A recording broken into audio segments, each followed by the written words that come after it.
தனியார் ஸ்லீப்பர் பேருந்தில் பயணித்த இளம் பெண்ணுக்கு நள்ளிரவில் பிரசவ வலி. வலியால் கத்தாமல் இருக்க பெண்ணின் வாயில் கர்ச்சீப்பை வைத்து அமுக்கிய இளைஞர்.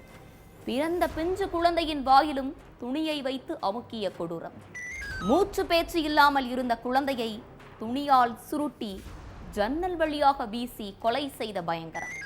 கைதான ஜோடி அளித்த வாக்குமூலம் என்ன?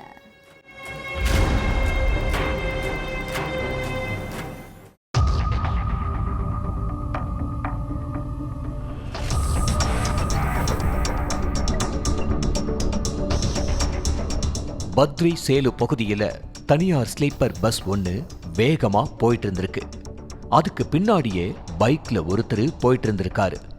அப்போ அந்த பஸ்ல இருந்து திடீர்னு துணியால சுத்தின ஒரு பொருள் வெளியே வந்து விழுந்திருக்கு. இத பார்த்த இளைஞர் பஸ்ல இருந்து ஏதோ வித்தியாசமா விழுந்த மாதிரி இருந்துச்சே, என்னவா இருக்கும்னு சந்தேகப்பட்டு போய் பார்த்திருக்காரு. அப்போ அந்த துணியில ரத்தம் படிஞ்சிருந்திருக்கு. ரத்தத்தை பார்த்ததும் பதற்றமான அந்த இளைஞர் துணியை விலக்கி பார்த்தப்ப ஒரு பிஞ்சு குழந்தை மூச்சு பேச்சு இல்லாம கிடந்திருக்கு. அதை பார்த்ததும் என்ன செய்யறதுன்னு தெரியாம இருந்த அந்த இளைஞர் போலீஸுக்கு போன் பண்ணி தகவல் சொல்லியிருக்காரு. உடனே ஸ்பாட்டுக்கு போன போலீஸ்ல ஒரு டீம் குழந்தைய மீட்டு ஹாஸ்பிட்டலுக்கு அனுப்பி வச்சிருக்காங்க. ஆனா குழந்தை ஏற்கனவே இறந்துருச்சுன்னு டாக்டர் சொல்லிட்டாரு. போலீஸ்ல இன்னொரு டீம் அந்த இளைஞர் சொன்ன தகவலை வச்சு பஸ் போன ரூட்ல விரட்டி போய் அந்த தனியார் பஸ்ஸை வழிமறிச்சு நிப்பாட்டி இருக்காங்க. உடனே ஏன் பஸ்ஸை வழிமறிக்கிறீங்கன்னு டிரைவர் கேட்டிருக்காரு. அப்போ போலீஸ் நடந்த விவரத்தை சொல்லிட்டு பஸ்ல இருந்த ஒவ்வொரு பயணியிடமும் விசாரணை பண்ணியிருக்காங்க. அதுல ஒரு ஜோடி மட்டும் முன்னுக்கு பின் முரணா பதில் சொல்லியிருக்காங்க. இதனால அவங்க மேல சந்தேகம் அடைஞ்ச போலீஸ் அவங்கள தனியா அழைச்சிட்டு போய் விசாரிச்சிருக்காங்க. அதுலதான் குழந்தை கொலை செய்யப்பட்டதுக்கான காரணம் தெரிய வந்துச்சு.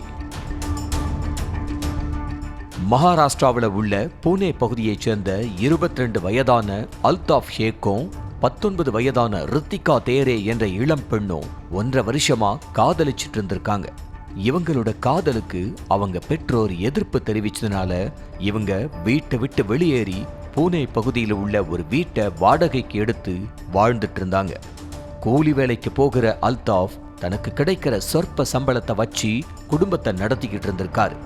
ரித்திகாவும் எந்த வேலைக்கும் போகாம வீட்டில தான் இருந்திருக்காங்க. இப்படியே நாள் போய்கிட்டு இருக்க ரித்திகா திடீர்னு கர்ப்பமாகி இருக்காங்க. ஆனா இந்த விஷயம் ரித்திகாவுக்கு ரொம்ப லேட்டா தான் தெரிஞ்சிருக்கு. இதனால 2 பேரும் கருவை கலைக்க டாக்டர் கிட்ட போயிருக்காங்க.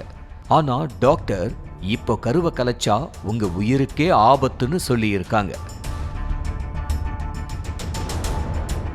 இது நடந்து 3 மாசம் கழிச்சு ரித்திகாவும் அல்தாஃபும் சொந்த வேலை விஷயமா புனேவுக்கு போயிட்டு அங்கிருந்து ஸ்லீப்பர் பஸ்ல வீட்டுக்கு போயிட்டு இருந்திருக்காங்க. நள்ளிரவுல திடீர்னு ரித்திகாவுக்கு பிரசவ வலி ஏற்பட்டிருக்கு. இதனால என்ன செய்யறதுன்னு தெரியாத அல்தாஃப் ரித்திகா கத்தாம இருக்க அவங்க வாயில கர்ச்சீஃபை வச்சு அமுக்கி இருக்காரு. அப்புறம் அவரே பிரசவம் பார்த்து குழந்தைய எடுத்திருக்காரு. அதுக்கப்புறம் குழந்தை கத்துச்சுனா மாட்டிப்போன்னு நினைச்ச அல்தாஃப் மனசாட்சியே இல்லாம குழந்தையோட வாயையும் துணி வச்சு அமுக்கி இருக்காரு. இதனால குழந்தையும் மூச்சு பேச்சு இல்லாம இருந்திருக்கு. கொஞ்ச நேரம் கழிச்சு குழந்தைய ஒரு துணியில சுருட்டின அல்தாஃப் பஸ் ஜன்னல் வழியா வெளியே தூக்கி வீசிட்டாரு. இத பஸ் சைட் மிரர் வழியா பார்த்த டிரைவர் என்ன தூக்கி வீசுனீங்கன்னு கேட்டு இருக்காரு. என் மனைவி வாந்தி எடுத்துட்டா, அதத்தான் துணியில சுருட்டி வெளியே வீசுனேன்னு சமாளிச்சிருக்காரு அல்தாஃப். ஆனா இந்த விஷயம் அந்த பஸ்ஸுக்கு பின்னாடி பைக்ல போயிட்டு இருந்தவர் மூலமா தான் வெளிச்சத்துக்கு வந்திருக்கு. அதுக்கப்புறம் அந்த ஜோடிய போலீஸ் ஸ்டேஷனுக்கு கூட்டிட்டு போய் விசாரிச்சப்ப தங்களுக்கு கல்யாணமாகி 1 வருஷம் ஆகுதுன்னு குழந்தைய வளர்க்க போதுமான வருமானம் இல்லாததுனால தான் பஸ்ல இருந்து குழந்தைய வீசிட்டோம்னு சொல்லி இருக்காங்க. அல்தாஃபையும் ரித்திகாவையும் அரெஸ்ட் பண்ண போலீஸ் அவங்க கிட்ட தொடர்ந்து விசாரணை நடத்திக்கிட்டு இருக்காங்க.